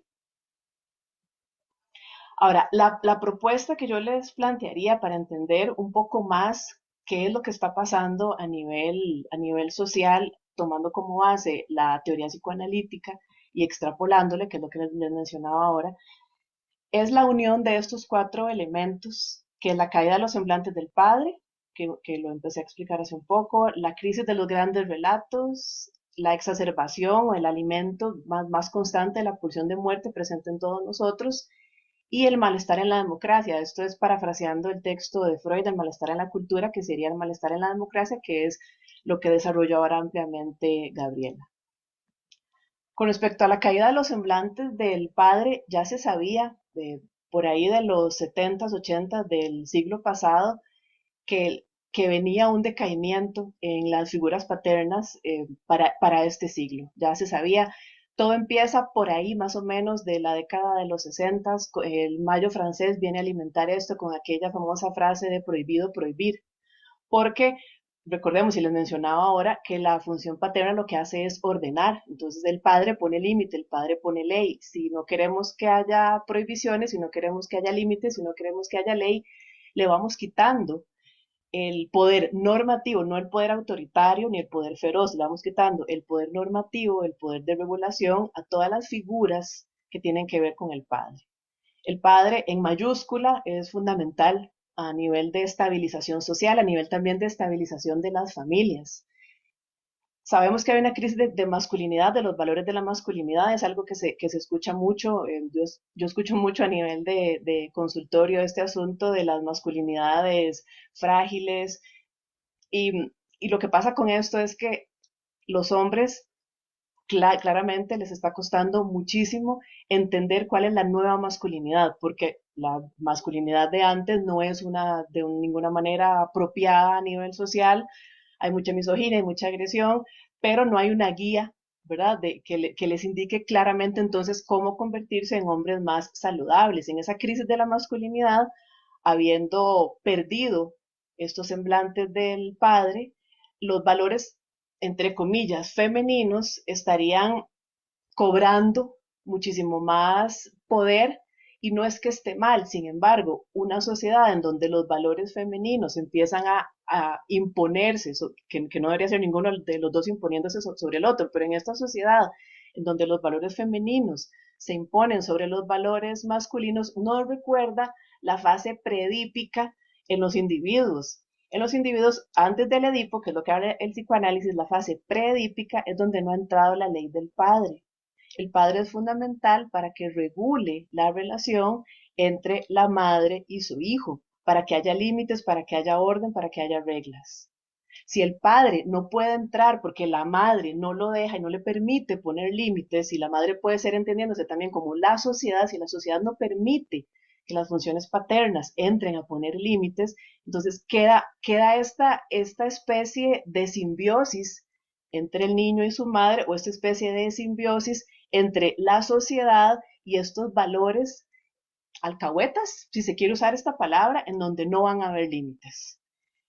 Los semblantes del padre, quizás por tradición, antiguamente eran el sacerdote, el juez, el policía, el maestro, y sabemos muy bien que todas estas funciones han perdido poder, han perdido sus funciones, no porque no hayan hecho cosas, por supuesto, ¿verdad? Se hablaba antes este tema de la corrupción, del que la sociedad también llegó a cansarse, y todas estas personas que detentaban antes poder y que de alguna manera se les había dado la confianza de que eran los que organizaban a la sociedad. El asunto es que al cometer errores, al haber corrupción, al abusar de la confianza que les daban los pueblos, pierden toda credibilidad. La caída de todos los semblantes que sustentan al padre y que les acabo de mencionar, lo que viene a hacer es que cuestionan todo el orden social. Y uno de las consecuencias más graves que estamos viviendo actualmente es el descreimiento de los políticos, como consecuencia de esta declinación de los representantes de los padres y de cualquier representante político tradicional, que muchos de los líderes actuales que van del lado del populismo lo que han hecho y logran que el pueblo lo siga, que la gente vote por ellos, justamente porque critican a las figuras que anteriormente eran las encargadas del orden social. Con esta caída de los semblantes del padre hay un llamado desesperado a alguna autoridad.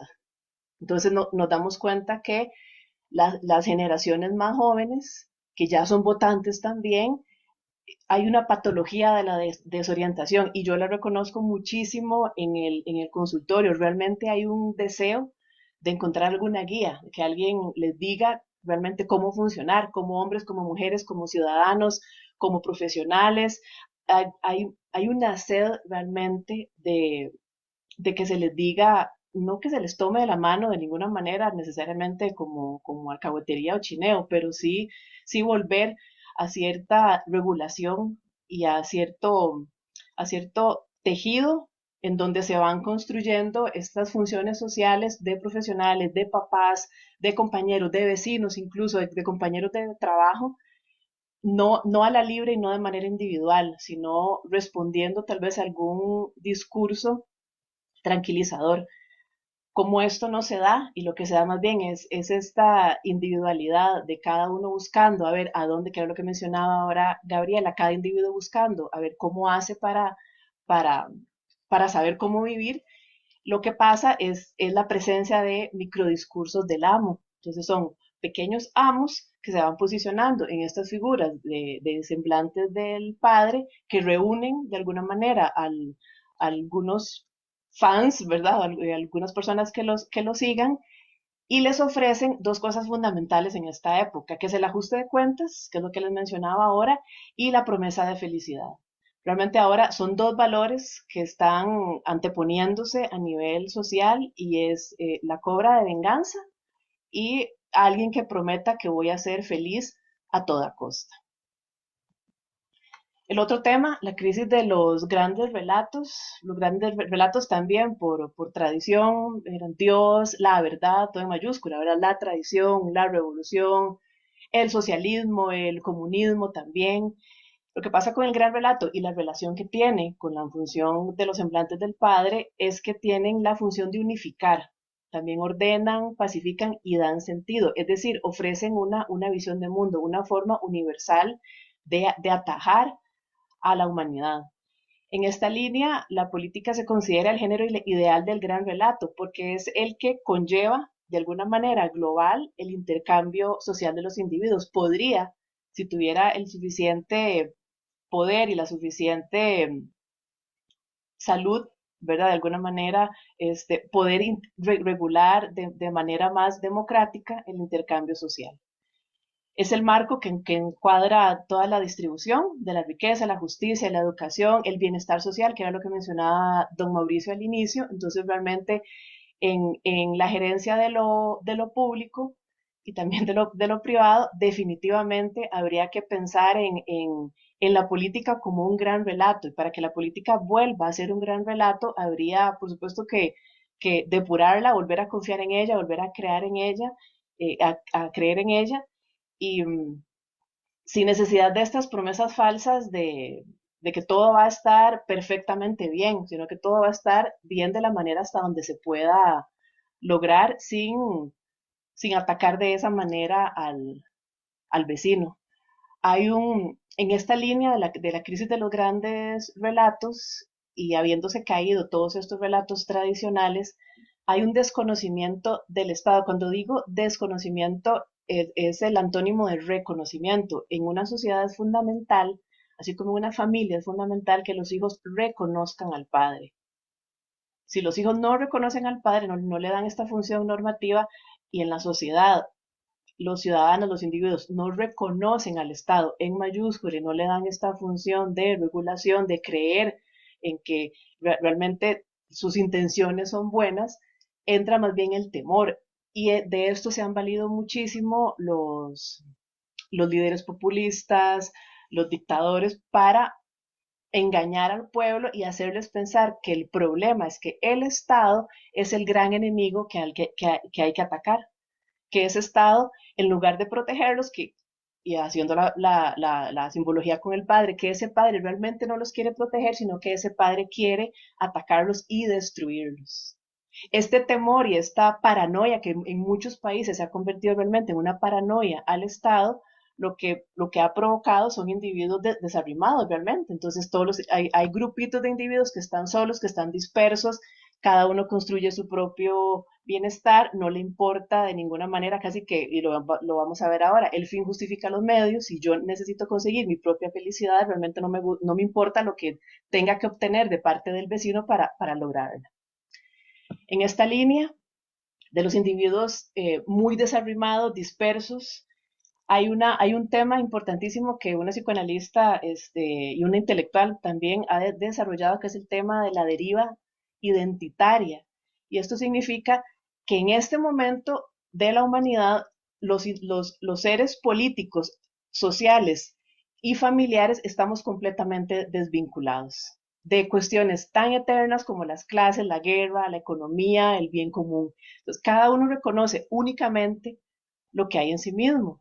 Se forman grupitos pequeños, entonces de ahí las heridas identitarias de las que habla ella, es que está tal vez el grupito de los veganos, el grupito de los que andan en bicicleta, el grupito de los que suben montañas, el grupito de los que trabajan de noche. De alguna manera, estos grupitos se sienten enemigos de los otros porque creen que esos otros, por la simple diferencia de que tal vez sí comen carne o de que no practican el ciclismo, sino que practican otro deporte, lo viven como un rechazo y como una amenaza a su propia felicidad. Esto lo hablaba Freud hace mucho tiempo y lo mencionaba como el narcisismo de las pequeñas diferencias. Cuando surge el narcisismo de las pequeñas diferencias es una prueba clave de que estamos realmente frente a comportamientos primitivos, porque las pequeñas diferencias son esas, que si, por ejemplo, hasta de partidos o de equipos de fútbol, que si yo odio a mi vecino porque va con otro equipo de fútbol y le provoco un mal o lo insulto, le hago la vida imposible porque va simplemente apoya a otro equipo de fútbol, eso es una señal clarísima de que estamos frente a un comportamiento psicológico de alguna manera primitivo. La exacerbación o la mayor presencia de la pulsión de muerte, les mencionaba al inicio que la pulsión de muerte está presente siempre en los seres humanos. Sin embargo, la posmodernidad es la época de la pérdida de la fe. Hay muchísima desesperanza. ¿Por qué? Porque las ideologías y las religiones han perdido su sustento. El dios dinero y el dios poder, que si se tiene dinero, y que lo explicaba Gabriela ahora, si se tiene dinero, por lo tanto se tiene poder, y si se tiene poder, se tiene toma de decisiones, no, ya no es las ideologías y las religiones como tal no son tan tentadoras o no son tan llamativas.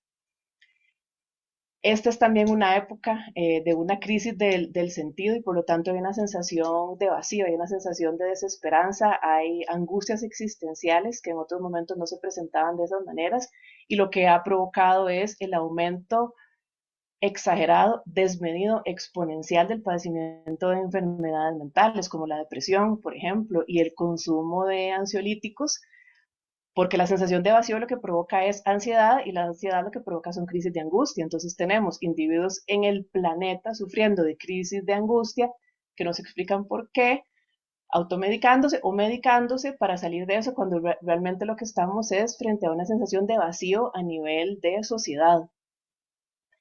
En esta congoja, en esta angustia, en esta ansiedad, se buscan significantes amo que prometan acabar con ese vacío. El significante amo vendría a ser un sustituto de esta función paterna. Entonces, se busca de manera desesperada a alguien, una persona en particular que venga a calmar la angustia que siento, que venga a darle sentido de nuevo a mi vida, que me venga a explicar cómo era que había que vivir y el poder se condensa absolutamente en esos individuos. El problema de estos significantes amo, de estos individuos, del discurso del amo también, es que lleva por lo general a una salida cínica o a una forma extrema de escepticismo, porque o no creemos en nada o a la cuestión desesperada de necesitar creer en cualquier cosa. Y esto lo que está provocando son ciudadanos cada vez más insaciables y violentos. Y yo creo que uno lo puede ver perfectamente, ya sea en las noticias o a veces nada más con salir a la calle, montarse en un carro, manejar y ver la violencia y la agresión con la que las personas y el aumento de los asesinatos, de los homicidios, etcétera, de los crímenes violentos, de los asaltos violentos, eso habla del el individuo alimentado más o conducido más, guiado más por esta pulsión de muerte, buscando de alguna manera calmarse. La filósofa que mencionó ahora, Gabriela, Ana Arendt, mencionaba también que cuando una sociedad va dirigida hacia la barbarie, una de las señales más preocupantes es la pérdida de empatía. Y la pérdida de empatía es uno de los fenómenos que estamos viendo de una manera clarísima, no solo en los individuos, no solo en la sociedad, sino en estos significantes amos, en estos políticos que vienen a ubicarse como amos porque los ciudadanos los necesitan en ese lugar. Y con respecto al malestar en la democracia, aunque ya Gabriela lo desarrolló amplísimamente el tema, el asunto que pasa a nivel del análisis que estoy haciendo yo con respecto del psicoanálisis es que el triunfo de la democracia no genera el mismo entusiasmo que el triunfo de los totalitarismos, lo explicaba Gabriela ahora. El aporte que yo haría es que la democracia se basa en una verdad incompleta y por lo tanto fallida. Es decir, no promete el escenario perfecto, no promete el paraíso, sino que el error sería prometer, pero el asunto es que lo que ofrece es algo que no es completo. En cambio, los segundos, los totalitarismos, prometen el reino de la completud y ahí se, digamos que echan mano de la tecnología, de los avances de la ciencia, y no porque estén mal los avances de la ciencia ni la tecnología tampoco, pero el individuo desesperado de este primer cuarto del siglo XXI lo que busca es la eterna juventud, la felicidad absoluta, no sentir ningún malestar, que todo esté bien, casi que no enfermarse tampoco, tener la mejor casa, el mejor carro, la mejor pareja, la mejor familia, viajar por el mundo. Y la democracia en su intento fallido de tal vez de conformar el tejido social, no puede prometer lo que no da. Entonces, para efectos clínicos, lo que yo diría es que la democracia tiene un efecto depresor versus el efecto alucinógeno que tienen los totalitarismos. Y a propósito, que el consumo de drogas como los alucinógenos, también esto, el, el LSD, los hongos, está creciendo de manera exponencial en las generaciones, por ejemplo, de las personas que tienen 30 y más, los veinteañeros también, porque de alguna manera esto que les mencionaba antes, la desesperación que tienen de la pérdida de sentido en la existencia, del vacío, de la pérdida de los grandes relatos, no hay guía, no se sabe cómo convertirse en un ciudadano, ni tampoco en un padre de familia, en una madre de familia, las drogas vienen a presentarse como una gran respuesta. Y el totalitarismo con su narrativa eh, alucinógena, con su narrativa de completud, con su narrativa de promesas y alimentada por tanta violencia y agresión, viene a configurarse como la salida. Lo que hace el totalitarismo es que culpa a la democracia del sufrimiento y los seres humanos estamos siempre enfermos de culpa. Y como siempre estamos enfermos de culpa, necesitamos encontrar que otro sea el culpable. Entonces calza muy bien, ¿verdad? Que el chivo expiatorio del neoliberalismo que mencionaba ahora Gabriela y de los totalitarismos, que el chivo expiatorio sea la democracia y sus representantes. Entonces, casi que actualmente cualquier persona que hable de democracia es visto, a mí me parece que casi que como un ignorante, ¿verdad? O alguien del siglo antepasado que no tiene claro que es el neoliberalismo, el Dios dinero que les mencioné ahora, que nos va a dar todas las respuestas. Entonces, no hay una responsabilidad de los ciudadanos ni de los tampoco líderes políticos, de alguna manera más democráticos, no hay una asunción de responsabilidad en las crisis, en los recortes, en los salarios, en la precarización del empleo, en la pérdida de los derechos sociales y laborales, en los despidos, en la pobreza, en la injusticia, sino que se culpa al sistema democrático como tal. Lo que pasó ahí es que los cimientos del sistema democrático, que estaba basado mucho en el lazo social, en el tejido social, es atacado por el discurso del capitalismo. Y el discurso del capitalismo viene a competir directamente con el discurso del amo. Entonces, actualmente es el capitalismo el que se ubica con el discurso del amo, es decir, el capitalismo es ese gran padre que viene a ordenar, que viene a decir cómo se hacen las cosas, y el capitalismo lo que apunta es a las cuestiones materiales, al dinero, los lazos sociales son destruidos, el individualismo es lo que hay que practicar, y por eso el neoliberalismo es la tónica con la que no solo a nivel social, sino que a nivel familiar se está viviendo. Ahora, en esta línea, estos cuatro elementos y ante la desesperación de necesitar y este retorno al Padre, este convocar al Padre, el Padre que surge, que les mencionaba al inicio, es el Padre obscenamente feroz. Entonces, quien viene a regular, cuando digo padre, entendamos, ¿verdad? El político, el dirigente, el gerente, obscenamente feroz. ¿Qué le gusta al padre, al político, al gerente obscenamente feroz? Le gusta aprovechar la fragmentación de los discursos. Realmente no quiere la unión. Sostiene su liderazgo con la ruptura permanente, unos contra otros, que es esta frase divide y vencerás. Se funda sobre la base de esta narrativa que se puso muy de moda hace bastantes años, estas películas a mí me parece que esta película 300 vino a alimentar muchísimo esto, y no solo los hombres yendo a los gimnasios, ¿verdad? Queriendo verse como los actores de 300 y las mujeres también, pero esta cuestión épica de todo frente a un gran obstáculo común. Entonces, ¿qué es el chivo expiatorio? Si este padre, este gerente, este político obscenamente feroz señala de manera, por supuesto, que arbitraria, como un capricho, señala al obstáculo común, va a ser todos contra él. Y eso entiéndase una persona con nombres y apellidos, o entiéndase una institución, o entiéndase también un modelo democrático. Lo conoceríamos como el pater perverso, y aquí es importantísimo que este pater perverso, o sea, el padre perverso, se muestra como interesado en el bienestar de su prole, es decir, en el bienestar de la empresa, en el bienestar de su familia, o en el bienestar del país, pero es falso. Es completamente falso. Detrás de esa fachada, lo que está cuidando únicamente es su deseo en perjuicio del deseo de los otros.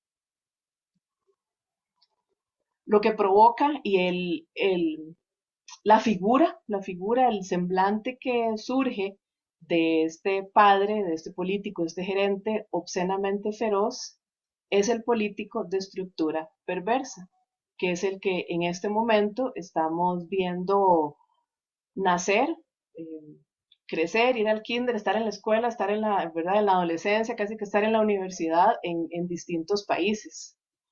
La perversión, ¿verdad?, de la raíz latina pervertere, que tiene que ver con anulación y destrucción. O sea, el perverso ama anular todo con lo que está en contra, y no solo anularlo, sino destruirlo. Su deseo siempre es destruir. Son expertos en tergiversar, y de ahí echan mano de la posverdad, de las fake news y hasta de las mentiras. Y hemos visto, ¿verdad?, cómo políticos a nivel en el mundo dicen una mentira, se les descubre con la mentira que están diciendo, y simplemente después dicen, sí, mentí, ¿y qué?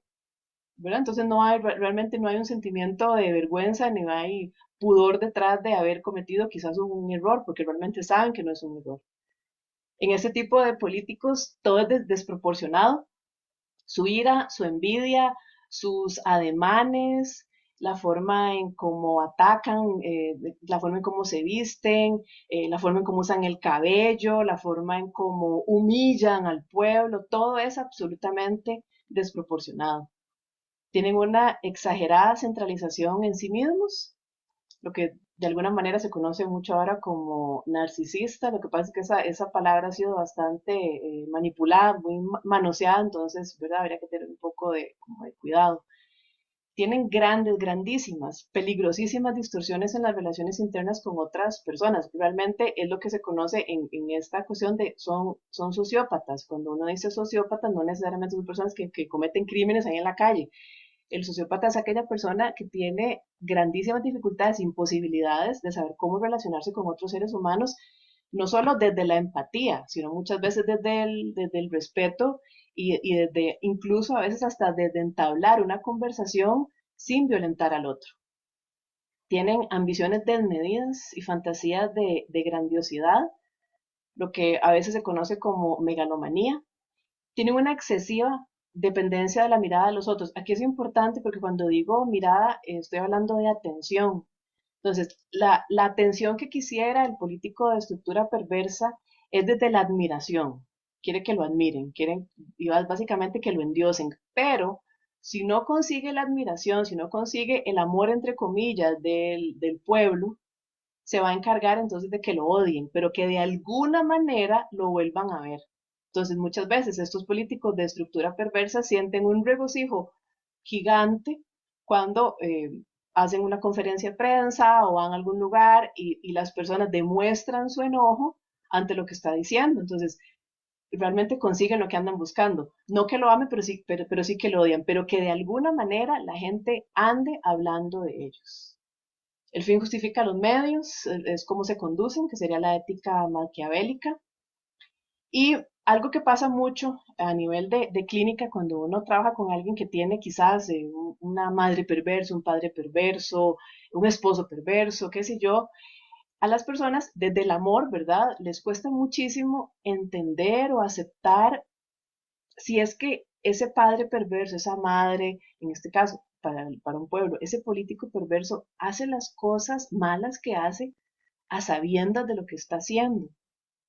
Y la respuesta nunca es agradable para ellos porque la respuesta es sí. Y para eso he hecho mano del antropólogo Gregory Bateson y que lo hablabas y se llama propósitos conscientes. El perverso tiene propósitos conscientes, que son aquellos en los que con la más pura de las intenciones conscientes se cometen graves acciones destructivas en perjuicio de los otros. Sí, sí son conscientes de que están atacando al pueblo, si son conscientes de que están mintiendo, si son conscientes de que eh, que esa, que esa regulación, que eso que prohibieron, que eso que están facilitando, de alguna manera le va a producir más mal que bien a las personas sobre las cuales están gobernando.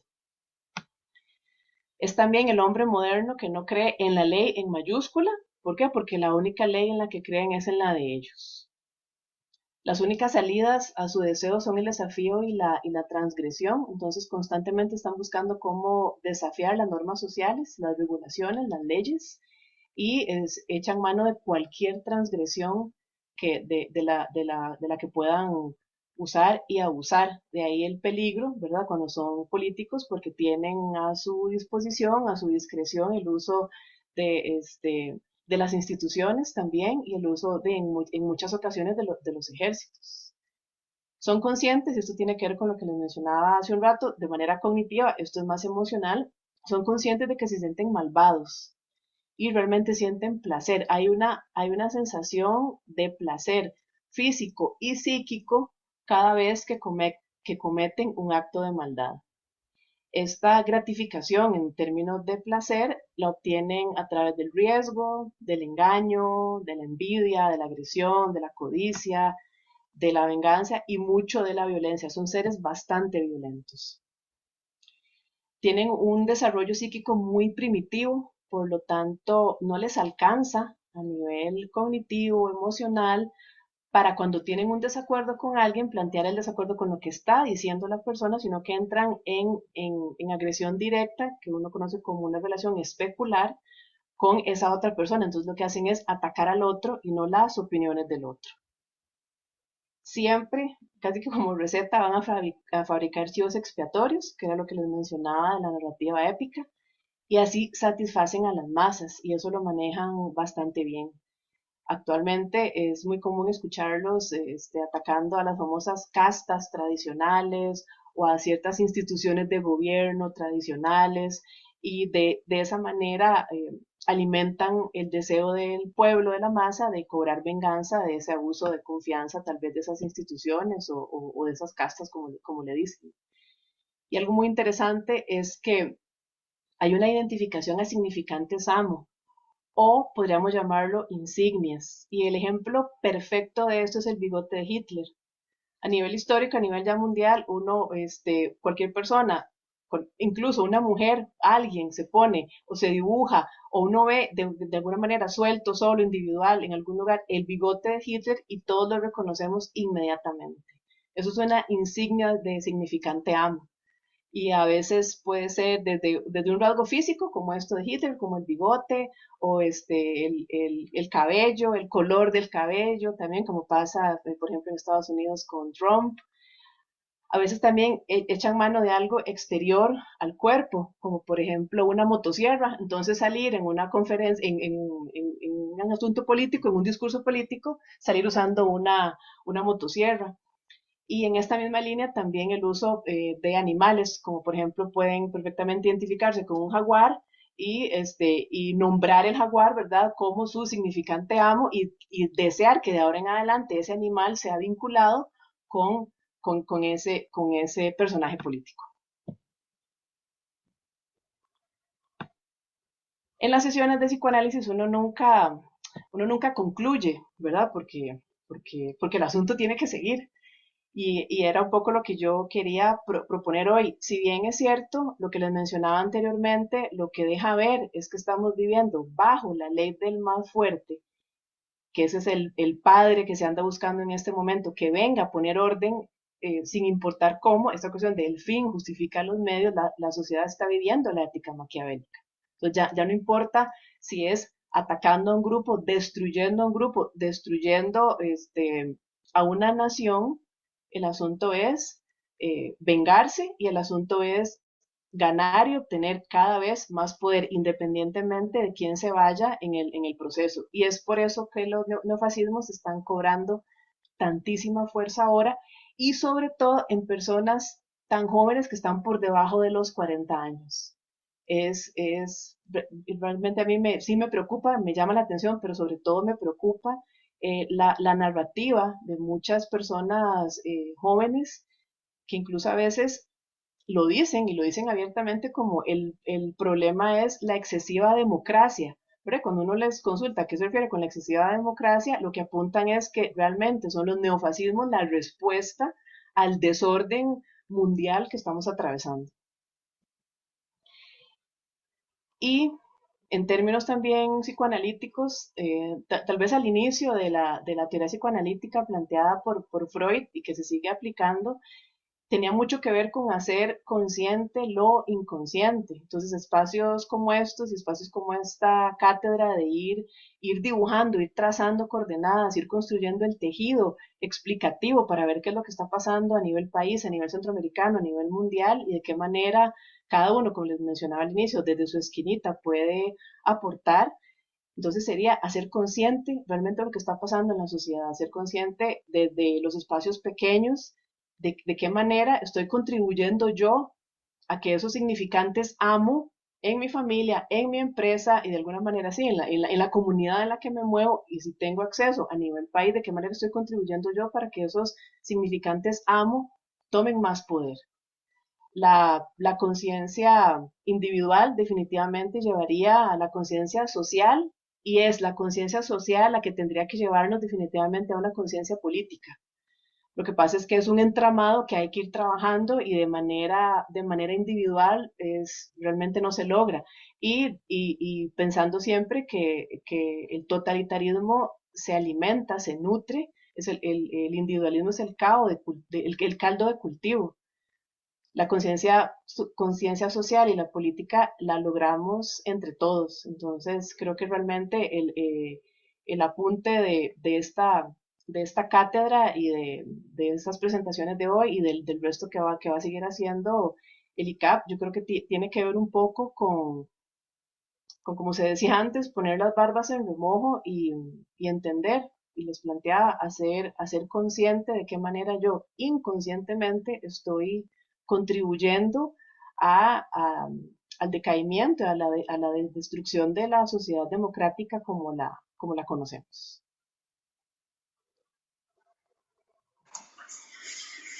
Muchas gracias, Carolina. Bueno, nada más como para poner en perspectiva, yo creo que ya lo dijimos al inicio y lo acaba de enfatizar Carolina. Nosotros pues vamos a continuar en la revisión de temáticas para entender, digamos, una situación que nos parece que es importante, digamos, ponerla sobre la mesa.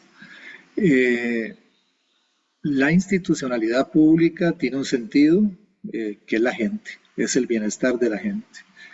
Y en ese marco, las instituciones académicas cumplen un rol muy importante en formar la gente que trabaja en lo público, en las instituciones públicas, para que realmente comprendan eso y puedan desarrollar el conocimiento que permita llegar a ese objetivo. Eso es, digamos, el gran sentido que estamos tratando, digamos, de plantear. Lo otro, digamos, como para cerrar esta parte, digamos, que es algo que tenemos que tener, digamos, en consideración. Si bien la democracia no es un sistema perfecto, es el mejor para poder vivir, digamos, en sociedad. es el que nos permite, digamos, esa interacción en sociedad. Y finalmente, pues tenemos que hacer lo posible por protegerlo, por finalmente, pues avanzar en vitalizarlo, en revitalizarlo para tratar de que realmente cumpla, digamos, el papel que tiene que cumplir. Y lo último es que finalmente hay formas de comprender la realidad. Y creo que Carolina Golcher nos ha planteado una forma diferente de cómo comprender la realidad, que creo que tenemos que tener en consideración cuando entramos a ese proceso de revalorización permanente de lo público. Y creo que esto es algo, digamos, que tenemos que entender los que trabajan en la institucionalidad prestando el servicio público y las universidades, las instituciones académicas que forman a esa gente que trabaja ahí en lo público. Eh, la idea es cerrar ya la actividad del día de hoy con la presentación rápida de lo que es nuestro repositorio, el repositorio del ICAP, que ha sido producto, bueno, primero, lógicamente, pues darle las gracias a Gabriela y a Carolina. No se nos vayan todavía, ¿verdad? Vamos a nada más a cerrar. Creo que es importante, digamos, que todos conozcamos este esfuerzo, porque finalmente es una forma que tenemos para difundir conocimiento y socializar conocimiento y realmente democratizar conocimiento, que es a propósito del tema que hoy hemos revisado. Así que esta presentación rápida la va a hacer Andy Prado, que es el encargado del Centro de Información del ICAP, y Marvin Lima, que es el encargado de la Unidad de Infocomunicación del ICAP. Adelante, Andy y Marvin. Muy buenas noches. Muchas gracias, don Mauricio, por la presentación. Quisiera iniciar dando un caluroso saludo a las distinguidas autoridades del Instituto Centroamericano de Administración Pública, invitados especiales, colegas y amigos. Hoy nos honra, como decía don Mauricio, dar apertura oficial a un proyecto largamente anhelado que ha sido construido con visión, compromiso y esperanza en la democratización del conocimiento, el repositorio institucional YACSHE.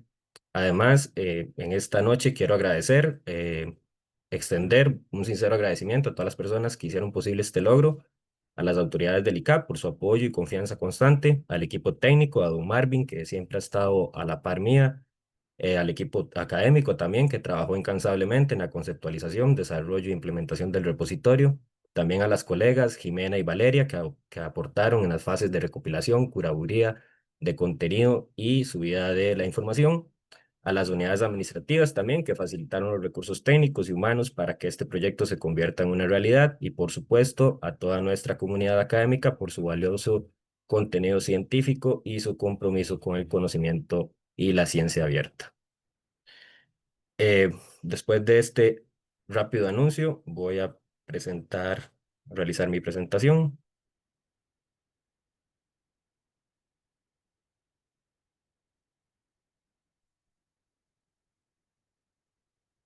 Favor, Marvin, ¿me puedes confirmar que se vea? Sí, se ve, Andy. Solo es de habilitar modo presentación, pero sí se ve. Adelante. Gracias. Ok. Bueno, lo que debemos saber de YACSHE. YACSHE es un repositorio institucional. Este surge como una respuesta estratégica a la necesidad de preservar, organizar y difundir, además de facilitar el acceso al conocimiento generado en el Instituto Centroamericano de Administración Pública. En un contexto de acelerada transformación, también digital y expansión del conocimiento científico, se vuelve crucial contar con herramientas que garanticen el acceso libre y gratuito y permanente a la producción intelectual de nuestras comunidades académicas. Y es cierto, con Marvin y con demás personas, con don Mauricio, hemos venido ideando desde hace ya bastante tiempo este repositorio. Hoy en día ya podemos decir que va a estar disponible para toda la comunidad académica y científica, estudiantes y demás. Entonces, también como para ir generando pertenencia, ¿qué significa YACSHE o por qué, al menos yo como encargado del proyecto, fue el nombre que con Marvin ideamos para el repositorio? YACSHE es el nombre en lengua maya del árbol sagrado conocido como ceiba. Para las culturas mesoamericanas, especialmente la civilización maya, la YACSHE representa el eje del mundo, el punto de conexión entre el cielo, la tierra y el inframundo. Entonces, de esta forma lo quisimos traer a nuestra realidad. Entonces, así como la ceiba conecta las distintas dimensiones del universo, nuestro repositorio también busca conectar dimensiones del conocimiento, lo técnico, lo político, lo académico, lo ancestral, lo moderno. Entonces, la ceiba también simboliza la sabiduría, la resistencia, el enraizamiento cultural y además los valores que vemos reflejados en la misión del ICAP y en cada documento alojado en este espacio. Entonces, ¿qué es Yaxché? Yaxché simplemente no es una plataforma, no solamente es una plataforma tecnológica, es también un espacio simbólico, una puerta abierta al diálogo entre el conocimiento científico, la gestión pública y el desarrollo sostenible de nuestra región. Entonces, eso es lo que queremos, que ustedes como usuarios, como estudiantes, como académicos, como científicos, hagan parte de su día a día en investigación esta plataforma que estamos dando a ustedes. Entonces, ¿qué van a poder encontrar o los objetivos que nos llevaron a plantear este proyecto? Fue reunir y preservar la producción académica e institucional del ICAP, fomentar el acceso abierto al conocimiento generado en el ámbito centroamericano. Eso también lo hemos venido impulsando a través de las publicaciones que realizamos en el ICAP. Todo hoy en día es de acceso abierto, entonces, o con políticas libres, entonces para que puedan accederlo de forma completa y gratuita. Facilitar también la visibilidad internacional de nuestras investigaciones y aportes técnicos, servir como instrumento de apoyo a la docencia, también la investigación y la formulación de políticas públicas. Muchas de las personas que estamos acá somos parte de los programas también de formación del ICAP, entonces también vamos a poder utilizar o tener a la mano la producción académica y científica que han hecho nuestros colegas o anteriores promociones para poder lograr un trabajo más asertivo. Entonces, ¿qué encontraremos en Yaxché? El contenido del repositorio Yaxché está organizado bajo una arquitectura clara, jerárquica y dinámica que permite la navegación intuitiva y el acceso directo a las distintas colecciones. Entre las principales secciones encontramos los trabajos finales de graduación. Esto en el repositorio se ven como comunidades, por así decir, entonces van a poder encontrar dentro de los trabajos finales de graduación todos los programas, van a también encontrar el año que se publicaron estas tesis, entonces van a poder por así decir, estar bien ubicados y saber en qué momento están o en qué programa están. Los artículos científicos también de la revista centroamericana van a estar en su totalidad en la plataforma. Van a también estar los libros y los capítulos de libros donde hemos participado, tanto funcionarios o personas externas que han querido publicar con nosotros un libro.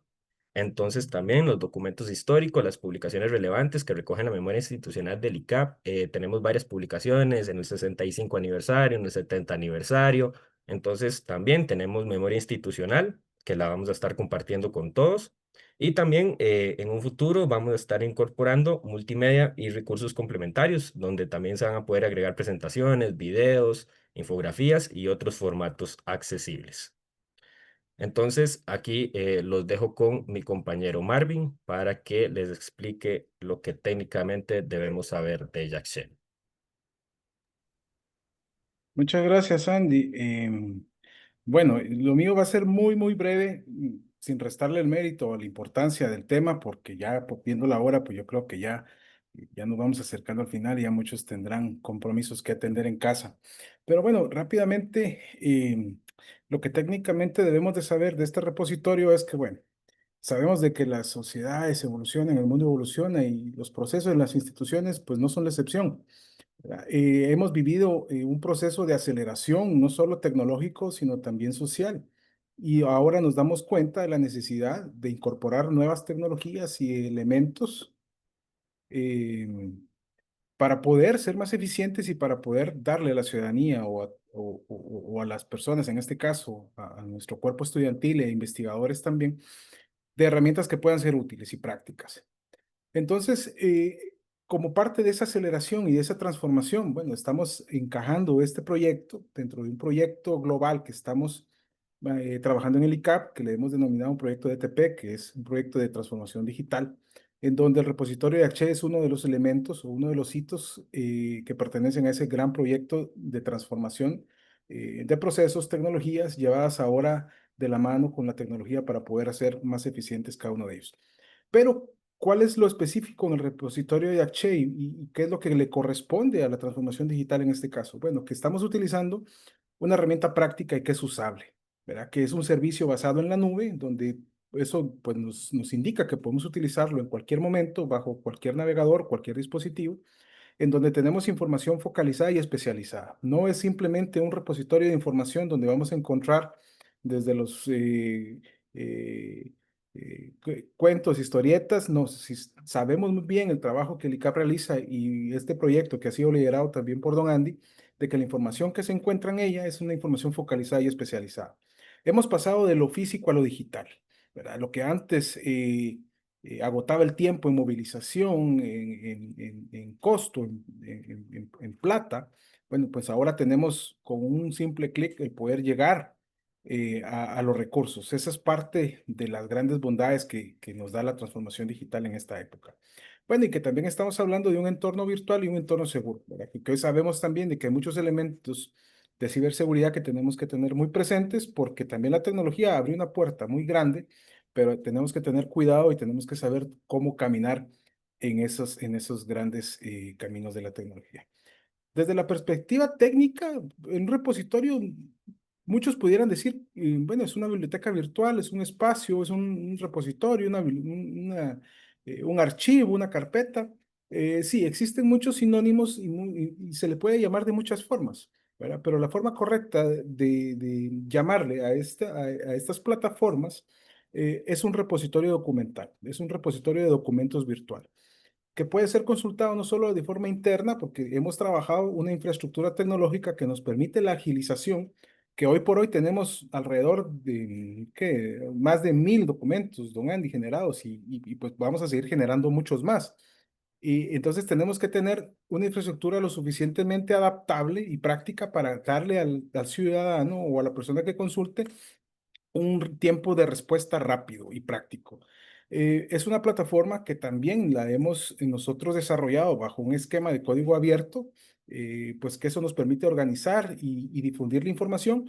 Y existen comunidades de código abierto en las cuales nosotros podemos compartir esas prácticas que el instituto realiza y las podemos exponer a una comunidad de desarrolladores para poder hacer más eficientes las herramientas que están expuestas bajo el código abierto. Eso también significa que nosotros podemos adoptar esas experiencias buenas y todas esas lecciones aprendidas de otras instituciones, de otros países, que nos van a permitir que nuestra herramienta vaya creciendo, creciendo y que vaya creciendo.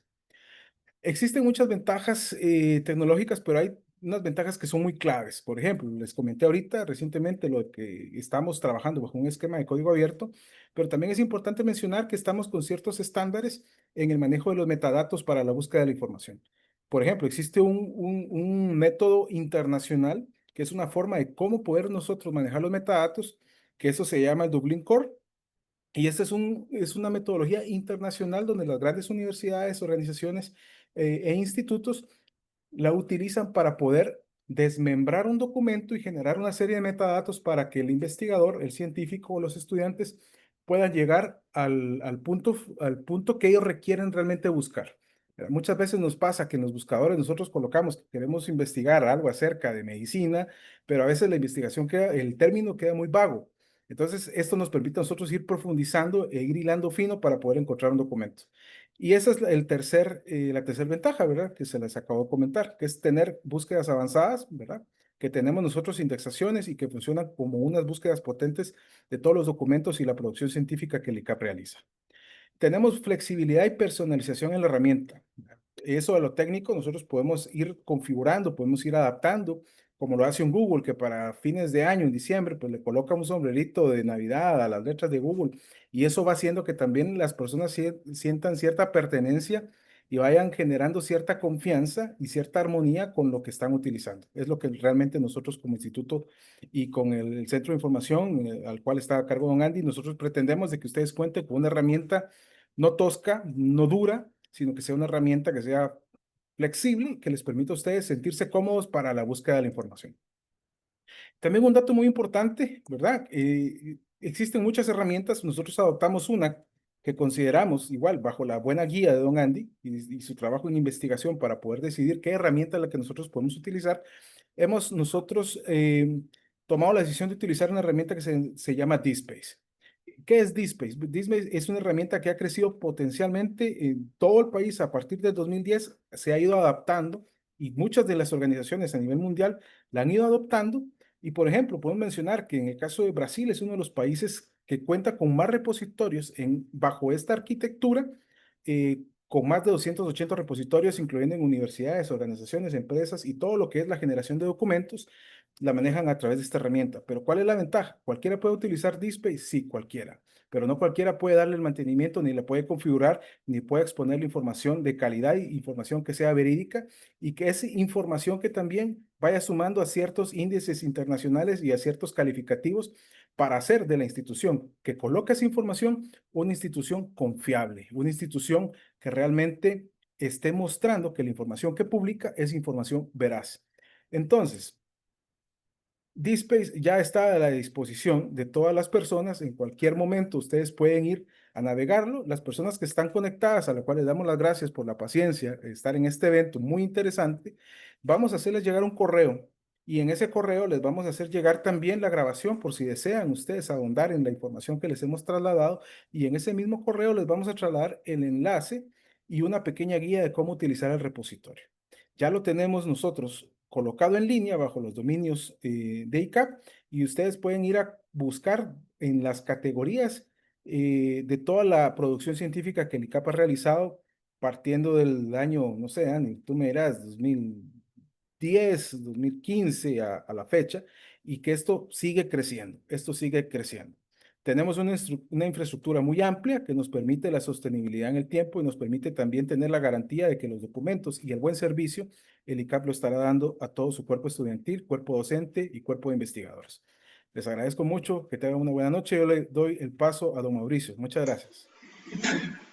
Gracias, Marvin. Bueno, vamos cerrando la actividad. Agradecerle a don Osvaldo por haber estado pues inaugurando y presente, digamos, en el desarrollo de esta primera cátedra, y por supuesto a Gabriela y a Carolina, pues por el conocimiento que han compartido con nosotros, que nos parece que hace diferencia, plantea, digamos, pone sobre la mesa una perspectiva diferente sobre temas que son críticos de entender de frente a lo que estamos viviendo y el futuro. A Andy y a Marvin, pues agradecerles también, por supuesto, el haber podido presentar este esfuerzo, que yo creo que la gente tiene que comprenderlo así, y definitivamente pues a la gente que ha estado con nosotros durante que empezó, ¿verdad? Y que todavía ahora se mantuvieron muchos de ellos hasta el final. Vamos a seguirnos viendo. Creo que este es el primer esfuerzo que realizamos para seguir profundizando temas, ponerlos sobre la mesa, como estoy insistiendo, para poder avanzar en una reflexión, en una discusión que oriente el proceso correcto de lo que implica la gerencia de lo público. Muchas gracias y muy buenas noches. Buenas noches, muchas gracias. Buenas noches, hasta luego.